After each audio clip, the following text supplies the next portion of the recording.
తెర వెనకాల జరిగినటువంటి కథలు ఏమైనా మీరు చెప్పచ్చు.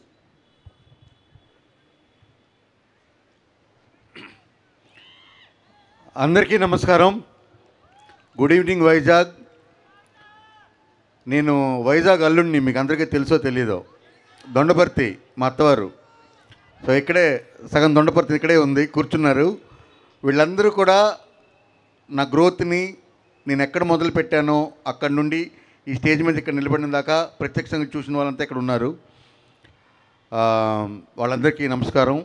ఈ సాయంత్రం పూట వచ్చి నన్ను ఆశీర్వదించడానికి వచ్చిన నా కుటుంబానికి, నాకు మొట్టమొదటి అవకాశాన్ని ఇచ్చిన శ్రీ అట్లూరు వరప్రసాద్ గారికి, తమ్మారెడ్డి భరద్వాజ్ గారికి, తర్వాత సినిమాల్లో నాకు అవకాశం ఇచ్చిన విజయ్ గారికి, తర్వాత రజనీ తల్లూరి మేడంకి, మళ్ళీ ఈ సినిమాలో తనంతట తానుగానే ఆమె వచ్చి వైరా ఎంటర్టైన్మెంట్స్తో కలిసి ఈ సినిమాని నేను ప్రొడ్యూస్ చేస్తానని చెప్పి లోపలికి వచ్చి నా మీద పెట్టిన నమ్మకానికి, ఈ నిర్మాతలందరూ ఉంటేనే నేను ఈరోజు ఈ సినిమాలు తీయగలిగాను. ఈ కథలు చెప్పడానికి నాకు కావలసిన అన్ని సదుపాయాలని కలగజేసి ఈరోజు మీ ముందు నిలబెట్టారు. ముందుగా వాళ్ళందరికీ కృతజ్ఞత తెలియజేసుకుంటున్నాను. అలాగే మేము ఏ పని చేసినా సరే దాన్ని ప్రజల్లోకి తీసుకెళ్లేది మీడియా మిత్రులందరికీ నా హృదయపూర్వక కృతజ్ఞతలు తెలియజేసుకుంటున్నాను. ఇంకా ఎక్కువ మీకు బోరు కొట్టను, కానీ 2-3 విషయాలు చెప్పాలనుకున్నాను. అవి చెప్దాం అనుకుంటున్నాను. వైజాగ్ అంటే ఇప్పుడు మీరు చూస్తున్న వైజాగే కాదు, వైజాగ్కి చాలా పెద్ద చరిత్ర ఉంది. ఆ చరిత్రలో కొంత పార్ట్ని నేను ఇక్కడ సినిమాగా చూపిద్దాం అనుకున్నాను. ఎందుకంటే నేను వైజాగ్ వచ్చినప్పటికి ఉన్న వైజాగ్, ఈరోజు ఇక్కడ నేను నిలబడి చూస్తున్న వైజాగ్కి చాలా తేడా ఉంది. వైజాగ్ అనేది ఏరాడకొండ కిందుండే ఒక చిన్న మత్స్యకార గ్రామంగా మొదలైన ఒక చిన్న విలేజ్ ఈరోజు ప్రపంచ పటంలో ఒక సూపర్ పవరో లేకపోతే ఇంకొక పెద్ద గ్రేటెస్ట్ కోస్ట్ గార్డ్ ఉన్నది కానీ, లేకపోతే గ్రేటెస్ట్ నేవీ ఉన్నది కానీ, ఇంత దూరం వచ్చింది వైజాగ్ అంటే దీని వెనకాతలు ఉన్న మనుషులు. ఎందుకంటే వైజాగ్ అనేది కూడా బాంబేకి చాలా దగ్గరగా ఉండే ఒక సిటీ. ఎలా అంటే బాంబేలో వచ్చిన వాళ్ళంతా కూడా సెటిలర్స్, అలాగే వైజాగ్లో ఉండే వాళ్ళంతా కూడా సెటిలర్స్. కానీ వైజాగ్లో పుట్టి పెరిగి వైజాగ్ మట్టిలోంచే వచ్చిన వాళ్ళ తాలూకా జీవితాలు చాలామందికి ఈ జనరేషన్కి తెలియవు. ఆ జనరేషన్ని మళ్ళీ నేను ఒకసారి క్రియేట్ చేద్దాం అనుకున్నాను. ఈరోజు మనం చూస్తున్న పూర్ణ మార్కెట్ కాదు, అది వేరే లాంటి పూర్ణ మార్కెట్ ఉండేది. అది సర్దార్ వల్లభాయ్ పటేల్ మార్కెట్ సముదాయం అనే పూర్ణ మార్కెట్ ఉండేది. ఏవిఎన్ కాలేజ్ డౌన్ అన్నా, కేజీహెచ్ అన్నా, మద్దెలపాలెం అన్నా, అక్కయ్యపాలెం అన్నా, దొండపర్తి అన్నా, ఇదే 1 టౌన్ అంటే ఇంతవరకే వైజాగ్ ఉండేది. ఈరోజు వైజాగ్ అనేది విస్తరించి ఇంత దూరం వచ్చింది. ఈ వైజాగ్లో ఒకప్పుడు జరిగిన కథ, ఎందుకంటే వైజాగ్లో నైట్ క్లబ్లు ఉండేవి, తెలుసా మీకు? వైజాగ్లో నైట్ క్లబ్లు ఉండేవి, క్యాబరేలు ఉండేవి, వైజాగ్లో రీడింగ్ రూమ్, ఈ రోజు వరకు మీకు అందరికీ తెలుసు, పూర్ణ థియేటర్. వీటన్నిటి వెనకాతలా ఉన్న మనుషులు, అప్పుడు వాళ్ళు చేసిన గొప్ప అచీవ్మెంట్లు, ఇవన్నిటినీ కూడా నేను నొడిసిపట్టాలనుకున్నాను. అలాగే ఇది ఒక ఫిక్షనల్ స్టోరీ. ఎందుకంటే వైజాగ్లో గొప్ప దాదాలు ఉన్నారు, గొప్ప రౌడీలు ఉండేవారు, గొప్ప వ్యాపారవేత్తలు ఉండేవారు, వాళ్ళంతా కూడా ఉన్నారు. ఇక్కడ సామ్రాజ్యాలు స్థాపించిన వాళ్ళు ఉన్నారు. వాళ్ళందరి క్యారెక్టర్స్ని ఇన్స్పిరేషన్గా తీసుకొని మట్కాన్ని నేను తయారు చేయడం జరిగింది. ఈ కథను తీసుకెళ్ళి నేను వరుణ్ గారికి చెప్పాను. వరుణ్ గారికి చెప్పిన ఫస్ట్ మీటింగ్లోనే ఒక సీన్ చెప్పాను. ఆ సీన్ చెప్పిన తర్వాత ఇది వైజాగ్లో జరుగుతుందని చెప్పాను. ఆ కథ అక్కడికి ఓకే అయింది. ఆ తర్వాత ఇదిగో ఈరోజు మీ ముందు నవంబర్ 14కి మీ దగ్గరికి వస్తుంది సినిమా. మీరంతా చూసి ఆశీర్వదించాలి. తర్వాత ఈ సినిమా దేని గురించి మాట్లాడుతుంది అంటే మనిషి తాలూకా గ్రోత్ గురించి మాట్లాడుతుంది, మనిషిలోని మంచి చెడు గురించి మాట్లాడుతుంది. ఇదే వైజాగ్లో నాకు ప్రేమ దొరికింది. నాది పలాస, శ్రీకాకుళం జిల్లా. నేను అక్కడి నుండి వైజాగ్ వచ్చి మొట్టమొదటి నా ప్రస్థానం ఇక్కడ మొదలుపెట్టినప్పుడు, ఒక చిన్న ట్రావెల్ ఏజెంట్గా ఇక్కడ ప్రస్థానం మొదలుపెట్టినప్పుడు నాకు నా భార్య పరిచయం అయింది. మేము ప్రేమించుకున్నాం, పెళ్లి చేసుకున్నాం, ఈరోజు ఇక్కడే నిలబడ్డాం. దొండపర్తి మా అత్తవారి ఊరు. ఈ జర్నీలో నేను ఇదే వైజాగ్లో ఆర్టీసీ కాంప్లెక్స్ దగ్గర 5 రూపాయలకి శాండ్విచ్ అమ్మాను. ఇదే వైజాగ్లో సైకిల్ తొక్కుతూ రోజుకి దాదాపు 60-70 కిలోమీటర్లు ఈ వైజాగ్లోనే సైకిల్ తొక్కుతూ ఒక కంపెనీలో పనిచేశాను. ఆయన నాకు జీతం కూడా ఇవ్వలేదు.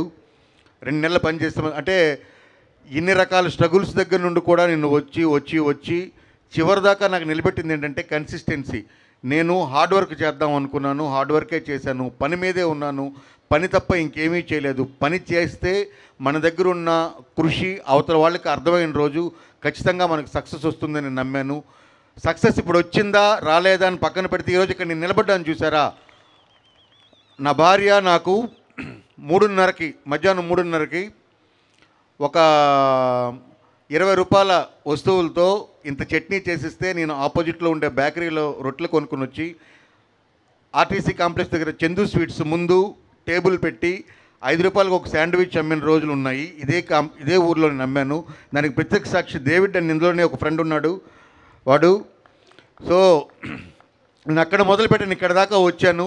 ఇదంతా నా ప్రస్థానం అనే నేను అనుకుంటున్నాను. మీ అందరి ఆశీర్వాదం ఉంది. అలాగే ఈ సినిమాకి నన్ను ఆశీర్వదించిన వాళ్ళు ఉన్నారు, నాకు తోడ్పడిన వాళ్ళు ఉన్నారు. వాళ్ళందరినీ నేను కృతజ్ఞతలు చెప్పకపోతే నా స్పీచ్ ఫుల్ఫిల్ అవ్వదు. మొట్టమొదటిగా నేను ఏదో ఒకటి రాస్తాను, రాసింది అక్కడ కరెక్ట్గా తీయకపోతే నేను ఎంత గొప్పది రాసినా సరే అక్కడ విజువల్గా కనిపించాలి. ఆ విజువల్గా కనిపించడానికి కావలసిన అంత సహకారాన్ని తన కెమెరా కన్నుతో నాకు అందించిన మై డిఓపి కిషోర్ కుమార్కి నా మొట్టమొదటి కృతజ్ఞతను తెలియజేసుకుంటున్నాను. తర్వాత ఇది ఇప్పుడు జరుగుతున్న హైదరాబాదు, ఇప్పుడు జరుగుతున్న వైజాగ్ కాదు, అప్పుడున్న వైజాగ్ని క్రియేట్ చేయాలి, అప్పుడున్న మార్కెట్ని క్రియేట్ చేయాలి, అప్పుడున్న ఎడ్ల బళ్ళని క్రియేట్ చేయాలి. ఆశీల్ మెట్ అంటే ఆశీల్ అప్పుడు వసూలు చేసే ఒక మెట్ అంటే ఒక టోల్ గేట్ ఒకప్పుడు. ఈరోజు ఆశీల్ మెట్ అనేది అత్యంత కాస్ట్లీయెస్ట్ ప్లేస్. బట్ అలాంటి ఆశీల్ మెట్టనో లేకపోతే అప్పుడున్న పూర్ణ మార్కెట్నో, వన్ టౌన్ రోడ్నో, ఓల్డ్ పోస్ట్ ఆఫీస్నో, పోర్ట్నో క్రియేట్ చేయాలంటే అది మామూలు విషయం కాదు. అది క్రియేట్ చేయడానికి నేను చెప్పింది అర్థం చేసుకొని నేను చెప్పిన దానికంటే 100 రెట్లు బాగా దాన్ని తయారు చేసి ఇచ్చిన నా ఆర్ట్ డైరెక్టర్ కిరణ్ కుమార్ గారికి నా రెండో కృతజ్ఞతను తెలియజేసుకుంటున్నాను. మూడవది, ఈ సినిమా మొదలుపెట్టిన దగ్గర నుండి ఈ రోజు వరకు, రిలీజ్కి ఇంకో 3 రోజుల్లో ముందున్నాం మేము. మొదలుపెట్టిన దగ్గర నుండి ఈ రోజు వరకు అన్ని వేళలా మాకు సహకరించిన ప్రొడక్షన్, ఎందుకంటే నేను పేర్లు చెప్పుకుంటూ పోతే దాదాపు ఇంకొక అరగంట అవుద్ది. మీ సమయాన్ని నేను తీసుకోలేను, ఎందుకంటే హీరో గారు మాట్లాడాలి. సో నాకు ఇందులో సహకరించిన ప్రొడక్షన్ బాయ్ దగ్గర నుండి, నా అసిస్టెంట్ దగ్గర నుండి పనిచేసిన ప్రతి ఒక్కరికి పేరు పేరున ధన్యవాదాలు తెలుపుకుంటున్నాను. నా direction department, production department, costume department, art department, camera department, everyone అందరికీ పేరు పేరున నేను ధన్యవాదాలు తెలుపుకుంటున్నాను. ఇంకా నేను ఎప్పుడూ కృతజ్ఞత చెప్పవలసిన ఒక వ్యక్తి ఉన్నారు, మెగాస్టార్ చిరంజీవి. ఎందుకో చెప్తాను. సినిమాలంటే మేము చాలా బాగా వెనకబడిన ప్రాంతం మాది. పలాస దగ్గర కంట్రగడ అనే ఒక ఊరు. మా అన్నయ్య ఇక్కడ ఉన్నాడు, కృష్ణన్నయ్య అని, నా పెద్దనాన్న వాళ్ళ అబ్బాయి. ఆ చిన్నప్పుడు నేను చిరంజీవి గారి పాటలకు డ్యాన్స్ చేసేవాడిని. నా మొట్టమొదటి రెమ్యూనరేషను, నేను జీవితంలో సంపాదించిన డబ్బు ఏదైనా ఉందంటే నేను స్టేజ్ మీద డ్యాన్స్ చేస్తే నాకు రూపాయి నోట్లు, 2 రూపాయల నోట్లు మెడలో దండగా వేసేవారు. సో నా మొట్టమొదటి ఇన్స్పిరేషన్ సినిమా అనేది నాకు తెలిసింది చిరంజీవి గారి సినిమా ద్వారానే. నేను ఫస్ట్ సినిమాని చూసి భ్రమించిపోయిన సినిమా అన్నది ఖైదీ. నేను మా అమ్మ మార్నింగ్ షో, మ్యాట్నీ షో కంటిన్యూస్గా చూసాం, భోజనం కూడా లేకుండా. ఆ సినిమాని 2 షోలు చూసాం, చిన్నబడం అనే ఊర్లో ఒక థియేటర్లో చూసాం. సో ఆ రోజు నుండి నేను ఒక మెగా ఫ్యాన్ని. ఇక్కడ ఇప్పుడు పలాస నుండి వచ్చిన నా ఫ్రెండ్స్ ఉన్నారు, రాజారావు, వీళ్ళంతా ఉన్నారు.